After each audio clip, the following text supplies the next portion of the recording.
I think I should mention, as we have the introduction of the ICT Governance Board, why we have an ICT Governance Board. Basically, this is a whole of government exercise, what we are doing.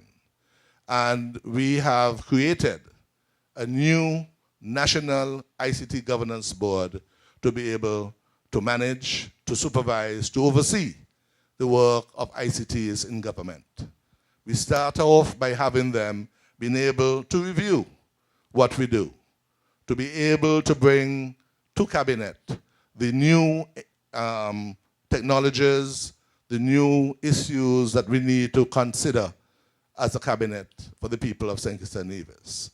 And because the work of the government depends on human resources, on finance, whether it's customs, whether it's going to be the inland revenue, we expect that all departments of the government to embrace and be involved in this.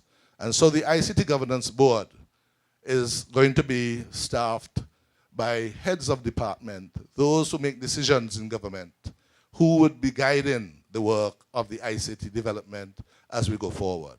And so this ICT Governance Board will now unveil to you digitally. Okay, we have Ms. Hillary. Okay, let's go back from the beginning. We have Ms. Amicia Mussenden.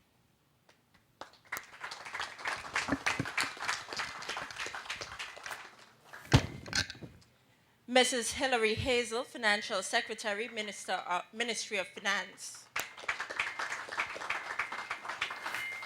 Mr. Stanley Knight, Permanent Secretary, Justice, Legal Affairs, and Communications.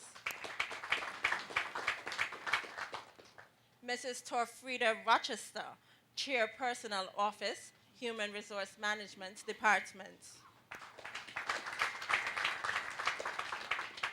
Mrs. Ione Liebert Willett, Personal Secretary, Department of Education. Okay, I'm sorry, there's a mistake there. She is the Permanent Secretary. We have Mrs. Brenda Boncampo, Permanent Secretary, Public Infrastructure.